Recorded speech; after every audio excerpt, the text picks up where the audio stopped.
Hello guys welcome to my channel Sona dreamy butterfly. ମୁଁ ଆଶା କରୁଛି ଆପଣମାନେ ସମସ୍ତେ ଭଲରେ ଥିବେ। କାଲି ହେଉଛି ମାଣବସା ଗୁରୁବାର, ସେଥିପାଇଁକିନା ମୁଁ ଚିତା ପକାଇବା ପାଇଁ ଆଣ ଗୋଳି ନେଇଛି। ଆମର ଓଡ଼ିଆ ଘରେ ପ୍ରଥମେ ଠାକୁରଙ୍କ ପାଖରେ ଚିତା ପଡ଼ିଥାଏ, ସେଥିପାଇଁକି ଆଣ ନେଇକି ପ୍ରଥମେ ମୁଁ ଠାକୁରଙ୍କ ପାଖରେ ଚିତା ପକାଇବା ଷ୍ଟାର୍ଟ କରିଦେଲି। ଦେଖିପାରୁଥିବେ ଅଲରେଡ଼ି ମୁଁ ପକାଇବା ଷ୍ଟାର୍ଟ କରିସାରିଛି। ଆପଣମାନଙ୍କୁ କେଉଁ ଚିତାଟା ମୋର ଭଲ ଲାଗିବ ଆପଣମାନେ ନିହାତି ମୋତେ ଜଣାଇବେ। ସେଥିପାଇଁକି ମୁଁ ଚିତା ଆରମ୍ଭ କରି ସାରିଛି। ଏବେ ପ୍ରଥମେ ଠାକୁରଙ୍କ ପାଖରେ ପଡ଼ିବ, ତାପରେ ଚଉରା ପାଖରେ ସେକେଣ୍ଡରେ ପଡ଼ିଥାଏ। ସେଥିପାଇଁ ଏବେ ମୋ ମାଆଙ୍କର ପାଦ ତିଆରି କରିସାରିଛି। ଗଣି ଗଣି ଆଙ୍ଗୁଠି ପକାଉଛି ଯେମିତିକି ଭୁଲ ନ ହୁଏ ଯେପରିକି। ଏବେ ଦେଖିପାରୁଥିବେ ମୋର ଠାକୁରଙ୍କ ପାଖରେ ଚିତା ପଡ଼ିସାରିଛି। ଏବେ ମୁଁ ଚାଲିଲି ଚଉରା ପାଖକୁ। ଦେଖିପାରୁଥିବେ କେତେ ଅନ୍ଧାର ହେଇଛି ଆମ ଚଉରା ପାଖରେ। ଅଇକା ମୁଁ ଚଉରା ପାଖରେ ଚିତା ପକାଇବା ଷ୍ଟାର୍ଟ କରିବି। ଦେଖିପାରୁଥିବେ ବର୍ତ୍ତମାନ ମୁଁ ପକାଇବା ଷ୍ଟାର୍ଟ କରୁଛି। ଆପଣଙ୍କୁ କେଉଁ ଚିତାଟା ମୋର ଭଲ ଲାଗିବ, ଆଉ ଆପଣମାନେ କେତେ ରାତିରେ ସବୁ ଚିତା ପକାଇଛନ୍ତି ମୋତେ ନିହାତି ଜଣାଇବେ। ମୁଁ ତ 9ଟା ରାତିରେ ଚିତା ପକାଉଥିଲି। ଏତେ ରାତିରେ କେହି ବି ଚିତା ପକାଇବେନି। ଆମର ଏପଟେ ସମସ୍ତେ ଶୋଇପଡ଼ିଥିଲେ, ମୁଁ ଏକା ଖାଲି ଚିତା ପକାଉଥିଲି। ଆଉ ସମସ୍ତେ ଏପଟ ସାଇଡ଼୍ରେ ସମସ୍ତେ ଚିତା ପକାଇ ସାରିଥିଲେ ଅଲରେଡ଼ି। ମୁଁ ଖାଲି ଆମରି ଘରେ ଚିତା ପକାଉଥିଲି। ଦେଖିପାରୁଥିବେ ଆଉ ମୋ ମାଆ ଖାଲି କହୁଥିଲେ ଜଲ୍ଦି ଜଲ୍ଦି ଚିତା ପକାଇ ଘରକୁ ଆସେ। ଗାଈ ଦେଖିପାରୁଥିବେ କୁକୁର ବି ଦେଖିକିନା ମୋତେ ଭୁକୁଛେ, କାରଣ ଏତେ ରାତିରେ କେହି ବି ବାହାରେ ବୁଲୁନାହାନ୍ତି ଆମର ଏପଟ ସାଇଡ଼୍ରେ। କୁକୁର ନନା ବି ଦେଖିକି କହୁଛି ତୁ ଯାଇକି ଚୁପ୍ତରେ ଶୋଇପଡ଼, କ'ଣ ପାଇଁ ଏତେ ରାତିରେ ବାହାରେ ବୁଲୁଛୁ ବୋଲି।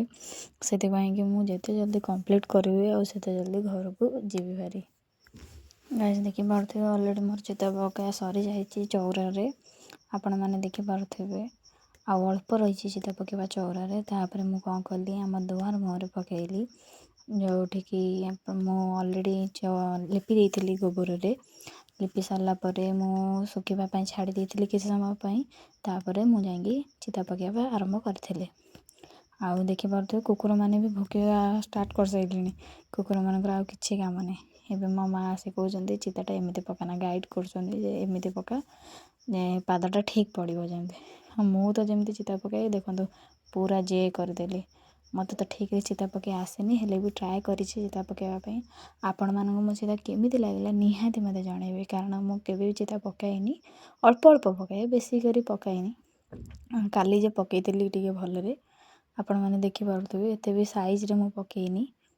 ସବୁ ଚିତା କିଛି ନା କିଛି ଗୋଟେ ଗଡ଼ବଡ଼ ମୁଁ କରିଛି, ଏତେ ବି ଭଲରେ ମୁଁ ପକାଇନି। ଦେଖିପାରୁଥିବେ ଏହି ସମୟ ଭିତରେ ମୋ ବାପା ଆସି ପହଞ୍ଚିଗଲେ। ଦେଖିପାରୁଥିବେ ମୁଁ ଯେଉଁ ଚିତା ପକାଇଥିଲି ତାପରେ ଗାଡ଼ି ଚଢ଼େଇ ଦେଇକି ଏଇକା ନେଇ ଆସିବେ।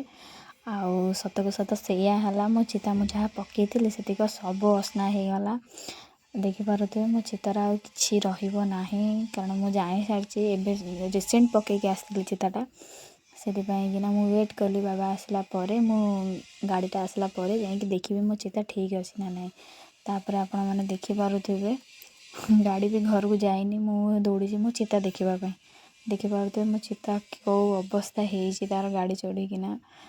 ଆଉ କ'ଣ କରିବା, ମୁଁ ଜାଣିନଥିଲି ଯେ ମୋ ବାବା ଆଜ୍ଞା ଆସିବେ ବୋଲି, ସେଥିପାଇଁ ମୁଁ ଚିତାଟା ପକାଇ ଦେଇଥିଲି। ହେଲେ ମୁଁ ହାର ମାନିଲିନି। ଦେଖିପାରୁଥିବେ ଚିତା ପକାଇବା ମୁଁ ପୁଣି ଷ୍ଟାର୍ଟ କରିଦେଲି, କାରଣ ଏବେ ଗାଡ଼ି ଭିତରକୁ ଯାଇଛି ଭାରି। ଯେତେ ବି ପକାଇଲେ କିଛି ପ୍ରୋବ୍ଲେମ୍ ନାହିଁ। ଦେଖିପାରୁଥିବେ ମୁଁ ଆଉ ନ ଅଟକିନା ଚିତା ପକାଇବାରେ ଲାଗି ପଡ଼ିଲି। ଆପଣମାନଙ୍କୁ ମୋ ଚିତା କେମିତି ଲାଗୁଛି ମୋତେ ନିହାତି କହିବେ, କାରଣ ମୁଁ ଏତେ ଭଲ ପକାଏନି, ଟ୍ରାଏ କରିଛି। ଆଉ ଦେଖିପାରୁଥିବେ ମୁଁ ଚିତା ପକାଇବା ପାଇଁ ଆଣରେ ଏତେ ପାଣି ଦେଇ ଦେଇଥିଲି ଯେ ପାଣି ପୁରା ଛପି ଯାଉଛି। ମୋତେ ଭାଗ ମାପ ବି ଠିକ୍ରେ ଜଣା ପଡ଼ିଲାନି, ମୁଁ ପାଣି ଦେଇଦେଲି। ଦେଖିପାରୁଥିବେ ଗାଇସ୍ ବାହାରେ ଆମର କେହି ନାହାନ୍ତି। ମୁଁ ଅନ୍ଧାରରେ ଭୂତ ଭଳିଆ ବୁଲୁଛି, ଯିଏ ଦେଖିବ ମୋତେ ତ ନିହାତି ଡରିଯିବ। ସେଥିପାଇଁକିନା ମୁଁ ବସି ପଡ଼ିଲି ଚେକାମଳି ପକାଇକିନା ଚିତା ପକାଇବାରେ ଲାଗି ପଡ଼ିଲି। ଦେଖିବା କେତେବେଳେ ସରୁଛି। ନିହାତି ଆଜି ରାତି 11 ନହେଲେ 12 ବାଜିଯିବ। ସେଥିପାଇଁ ମୁଁ ପୁରା ବସିଥିଲି। ମୋ ବୋଉ ଆସିଲା, ଲାଇଟ୍ ଧଇଲା, ଯେମିତିକି ମୋତେ ସହଜ ହେଲା ଚିତା ପକାଇବା ପାଇଁ। ଯାହା ହଉ ଆସିକି ଲାଇଟ୍ ଧରିବାରୁ ମୋତେ ବହୁତ ସାହାଯ୍ୟ ହେଲା, କାରଣ ସେଠି ବହୁତ ଅନ୍ଧାର ଥିଲା। ସେଥିପାଇଁ ମୁଁ ଠିକ୍ରେ ଚିତା ପକାଇ ପାରୁନଥିଲି। ଆଉ ମୁଁ ବି ଗୋଟେ ଲାଇଟ୍ ଧରିଛି, ମୋ ବୋଉ ବି ଯେଉଁ ଧରିଛି କ୍ୟାମେରା ସିଏ ବି ଗୋଟେ ଲାଇଟ୍ ଧରିଛି। ସେଥିପାଇଁ ମୋତେ ପକାଇବାକୁ ସହଜ ହେଲା। ଦେଖିପାରୁଥିବେ ମୋର କେତେ ଜଲ୍ଦି ସରିଗଲାଣି ଚିତା ପକାଇବାଟା। ମୁଁ ଗାଇଡ଼ କରୁଛି ତୁ ଏମିତି କ୍ୟାମେରା ଧର ଯେମିତି ମୋତେ ସହଜ ହେବ ଏଡ଼ିଟିଂ କଲାବେଳକୁ। ଆଉ ଯଦି ନ ଦିଶୁଛି ତାହେଲେ ଠିଆ ହେଇଯା। କାରଣ ବସି ପଡ଼ିଲେ ଅଧା କ୍ୟାମେରା ଦେଖାଯିବନି, ସେଇଥିପାଇଁ ସେ ଠିଆ ହେଇକିନା ମୋର ଭିଡ଼ିଓ କଲା। ମୁଁ କହୁଛି ଦେଖ ମୁଁ କେମିତି ଗୋଡ଼ ହାତ ପୁରା ଆଣ କରିସାରିଲିଣି। ତାପରେ ଦେଖିପାରୁଥିବେ ମୋର ଅଧା ଅଧି ଅଲରେଡ଼ି ସରିଗଲାଣି ଚିତା ପକାଇବା, ଆପଣମାନେ ଦେଖିପାରୁଥିବେ। ଆଉ ବହୁତ ରାତି ବି ହେଇଗଲାଣି, ମ୍ୟାକ୍ସିମମ୍ 10:30 ବାଜିଗଲାଣି, ଆପଣ ବି ଦେଖିପାରୁଥିବେ। ଏତେ ରାତିରେ ଆମର ଏପଟ ସାଇଡ଼୍ କେହି ବି ଆଉ ଚେଇଁନାହାନ୍ତି, ସମସ୍ତେ 8ଟା ବେଳକୁ ଶୋଇପଡ଼ିଲେଣି। ଏହି ସମୟରେ ମୋର ଜଣେ ରଥୀ ଆସିଲେ, ମୁଁ ଆଙ୍କୁ ଭାରି ଭଲ ପାଏ। ତାଙ୍କୁ ଥରେ ଡାକୁ ଡାକୁ ଇଏ ବହୁତ ପଳେଇ ଆସିବେ। ମୋର ଏଇ 2 ଜଣ ଅଛନ୍ତି, 2ଟା ବିଲେଇ ଛୁଆ, ଯିଏକି ମୋର ବହୁତ କଥା ମାନନ୍ତି। ଆସିଲା ଦେଖନ୍ତୁ କେମିତି ବୁଲି ଦେଇକି ସାଙ୍ଗେ ସାଙ୍ଗେ ପଳେଇଲା। ସେ ଦେଖିବାକୁ ଯାଇଥିଲା କେମିତି ତାଙ୍କର ଲୋକ ଆସିକି ବାହାରେ ଚିତା ପକାଉଛନ୍ତି, ଏତିକି ବାସ୍ ଦେଖିକି ପଳେଇବ ଏଇକା ଭିତରକୁ। ଆପଣମାନେ ଦେଖିପାରୁଛନ୍ତି ସେ ଦେଖିଲା, ତାପରେ ପୁଣି ଦୌଡ଼ିଲା ଭିତରକୁ, କାରଣ ମୋ ବାପା ଭିତରେ ବସି ଖାଉଥିଲେ, ସେଇଥିପାଇଁ ସେ ଖାଲି ଭିତରକୁ ଦୌଡ଼ୁଛି। ଯେମିତିକି ଦେଖିପାରୁଛନ୍ତି ମୋର ଅଧା ଅଧି ସରିଲାଣି ଚିତା ପକାଇବା। 2 ଜଣ ରଥୀ ଅଛନ୍ତି ମୋର, ମୁଁ 2 ଜଣଙ୍କୁ ଡାକିବି ମାନେ ସେ 2 ଜଣ ପଳେଇ ଆସନ୍ତି। ଆଉ ସେ 2 ଜଣ ବହୁତ କଥା ମାନନ୍ତି ମୋର। ଦେଖନ୍ତୁ ଧଳାଟା ଗୋଟେ ଆସିଲା, ଇଏ ବି ମୋର ବହୁତ କଥା ମାନେ, ଥରେ ଡାକିଦେବି ମାନେ 2 ଜଣ ଯାକ ପଳେଇ ଆସନ୍ତି। ଆପଣମାନେ ଦେଖିପାରୁଛନ୍ତି, ଆପଣମାନେ ଏବେ ଦେଖିପାରୁଥିବେ 2 ଜଣ କେମିତି ଖେଳୁଛନ୍ତି। ବହୁତ ମଜା କରେ ମୁଁ ତାଙ୍କ ସହିତ। ଆଉ ଦେଖନ୍ତୁ କେମିତି ଡାକୁ ଡାକୁ ପଳେଇ ଆସୁଛନ୍ତି, ଖାଲି ଦେଖିବାକୁ କ'ଣ ମୁଁ କରୁଛି ବୋଲି। ଆପଣମାନେ ଦେଖିପାରୁଥିବେ ଏତେ ପାଣି ଦେଇ ଦେଇଥିଲି ଯେ ମୋ ଆଣରେ, ସେଥିପାଇଁ ମୋ ଚିତାଟା କେମିତି ହେଇଗଲାଣି। କାରଣ ମୋ ଭାଗ ମାପ ଠିକରେ ଜାଣିପାରିଲିନି ଅନ୍ଧାରରେ, ସେଥିପାଇଁ ପାଣି ଏତେ ଦେଇଦେଲି, ପୁରା ପାଣି ହେଇଗଲା।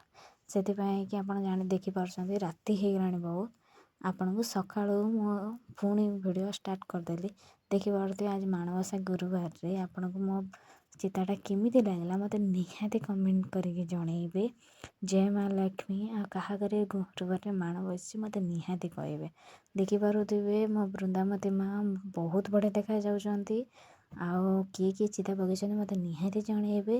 ସେଥିପାଇଁ ମୋ ବ୍ଲଗ୍ଟି ଏଇଠି ଏଣ୍ଡ କରୁଛି। ଜୟ ଜଗନ୍ନାଥ, ସମସ୍ତେ ଭଲରେ ରୁହନ୍ତୁ। Thank you for watching my channel.